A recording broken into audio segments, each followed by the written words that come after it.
বন্ধুরা, আজকে আপনাদের সাথে কিছু বৈদিক জ্যোতিষ এবং তার লক্ষণ নিয়ে আলোচনা করব।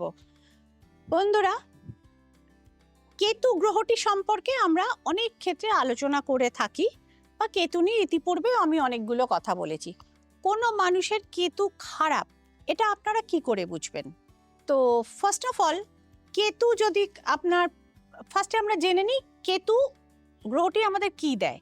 কেতু গ্রহটি আমাদের স্পিরিচুয়ালিটির কারক।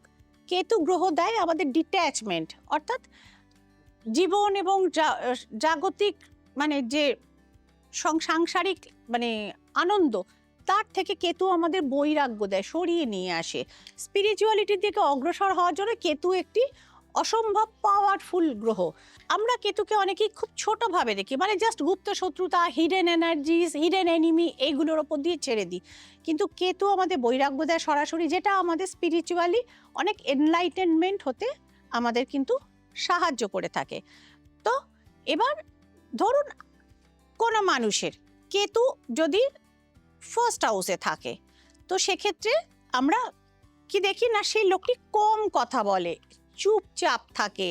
হয়তো ক্লাসে কোনো স্টুডেন্ট, সে হয়তো জিনিসটা জানে, পড়াটা করে এসছে, কিন্তু সে দাঁড়িয়ে উঠে সে নিজেকে এক্সপ্রেস করতে পারে না যে হ্যাঁ আমি এটা জানি। প্রচুর বাচ্চা দেখবেন স্কুলে নার্ভাসনেসে ভোগে, ওই একটা মেন্টাল সিকনেস, অর্থাৎ সে জানে, পুরো অ্যান্সার জানে, সঠিকভাবে জানে, বা বাড়িতেও সে করে এসছে, কিন্তু পরীক্ষার হলে বা যখন টিচার আন্টির সঙ্গে মুখোমুখি হচ্ছে সে নিজেকে এক্সপ্রেস করতে পারছে না। তো এই জাতীয় জায়গাগুলো কিন্তু বুঝবেন তার কেতুটা ফার্স্ট হাউসে রয়েছে এবং সেটা ডাউন রয়েছে। নাম্বার টু হচ্ছে আমাদের কণ্ঠের সঙ্গে আমাদের, অর্থাৎ স্পিকিং পাওয়ার, গলা, এগুলোর সাথে দেখবেন সে তার কেতু যা সেকেন্ড হাউসে রয়েছে, তার গলাটা সরু ধরনের হবে। শুধু ভয়েসই সরু হবে তা না, গলার শেপটাও কিন্তু তার সরু হবে, এবং কোনো একটা কথা বলতে গেলে সে কিন্তু 5 বার না 10 বার অন্তত ভাববে। অর্থাৎ তার কমিউনিকেশনে কিন্তু প্রবলেম থাকবে, এবং সে যখন কথা বলবে খুব মৃদু ভয়েসে সে কথা বলবে এবং অনেক গূঢ় কথা বলবে। অর্থাৎ আমরা অনেক সময় শুনি না যে কোনো স্পিরিচুয়াল স্পিচেস বা মোটিভেশনাল স্পিকিং, এই সমস্ত আমরা শুনি। তো এগুলো কিন্তু কেতুর সুপ্রভাব না থাকলে কিন্তু মোটিভেশনাল স্পিকার হওয়া যায় না। আর দেখবেন অনেক একটা কথার মধ্যে অনেক তাৎপর্যপূর্ণ কথা বলবে। তো সেক্ষেত্রে আমাদের ধরে নিতে হবে কেতুটা তার দ্বিতীয় স্থানে বসে আছে।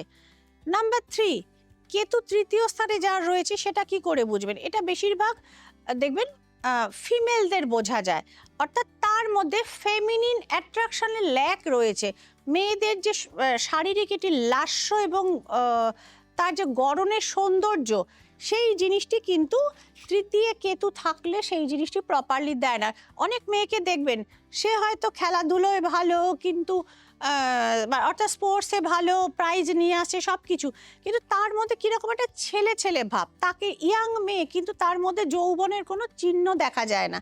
তো সেক্ষেত্রে কেতু যদি কারোর খারাপ হয়, সেই জায়গাটি কিন্তু এই তৃতীয় কেতু যদি খারাপভাবে অবস্থান করে, সেক্ষেত্রেও কিন্তু এই জিনিসগুলোর সমস্যা দেখতে পাওয়া যায়। এবং সপ্তমে কেতু, সবথেকে একটা, এইটা প্রচুর মানুষ আমাকে জিজ্ঞেস করে থাকে, দিদি সপ্তমে কেতু থাকলে কি হয়, আমার ডিভোর্স হয়ে যাবে? সবসময় যে ডিভোর্সই হয় এরকম না। এরকম আমি দেখেছি সপ্তমে কেতু, কমিউনিকেশন নেই, আবার একটা বাড়িতেই রয়ে গেছেন, কোনো ডিভোর্স নেই, কিছু নেই, কিন্তু স্বামীর মতো খাওয়া দাওয়া করে অফিসে বেরিয়ে যাচ্ছেন বা ব্যবসায় বেরিয়ে যাচ্ছেন, স্ত্রী নিজের মতো ঘরকন্না দেখছেন, ছেলে মেয়ে দেখছেন, টিভি দেখছেন, ওই নিয়েই তার দিন কেটে যাচ্ছে। অর্থাৎ দুজনে যে বসে কথা বলা বা আন্ডারস্ট্যান্ডিং লেভেল, স্ত্রী জানেন না স্বামী কত ইনকাম করে, স্বামী জানেন না স্ত্রীর দিন কিভাবে কাটে। তো এই যে বিশাল একটা দূরত্ব, মানসিক দূরত্ব, ওয়েভলেংথের দূরত্ব, এটা কিন্তু সপ্তমস্থ কেতুর কারণে হয়।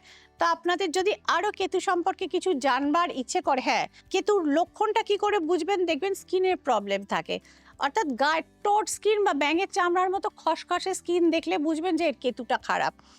এবং সবসময় একটা লুকোনো একটা ব্যাপার থাকে। এরকম কেতুর জাতক আমি দেখেছি যারা কেতু খারাপ, দেখবেন বন্ধু বান্ধবকে বাড়িতে নিয়ে আসতে চায় না, সে কোথায় থাকে বলতে চায় না, বা পাড়াতে কোন বাড়িটা তার সেটা কিন্তু সে কখনো ডিসক্লোজ করে না। তো কেতুর মধ্যে এইসব হিডেন ব্যাপারগুলো আছে। এটা একদম 100% এটা requested video, highly requested video, better to say. তো তো আপনারা যদি আরও জানবার ইচ্ছে করে কেতু গ্রহর বাকি জায়গাগুলো সম্পর্কে আমি তাহলে আলোচনা করব, বা অন্য গ্রহের সম্পর্কেও আপনারা যদি জানতে চান তো সেক্ষেত্রেও কিন্তু আমি পরবর্তী এপিসোডে আলোচনা করব। এই আলোচনাটি কেতু রিলেটেড একদম টোটালি ডিফারেন্ট আলোচনাটি আপনাদের কীরকম লাগলো অবশ্যই জানাবেন শ্রীময়ীকে। ফোন নাম্বার রয়েছে, সেখানে আপনারা হোয়াটসঅ্যাপ করেও জানাতে পারেন, ফোন করে জানাতে পারেন। যারা নিজেদের কেতু বা রাহু বা অন্য গ্রহের অবস্থানটা কীরকম রয়েছে, সেখান থেকে আপনি প্লাসে থাকবেন লাইফে না মাইনাসে থাকবেন। এখন যেমন সিংহ রাশিতে কেতু চলছে, দেখুন দেশ দুনিয়ায় ধুন্ধুমার চলছে। তো সুতরাং এই জায়গাগুলো যদি যারা প্রয়োজন মনে করছেন সময়ের আগে রেকটিফাই করে নেবেন, তাতে জীবনে গ্রোথটা অব্যাহত থাকবে। ভালো থাকবেন সকলে, আনন্দে থাকবেন, সুস্থ থাকবেন। নমস্কার।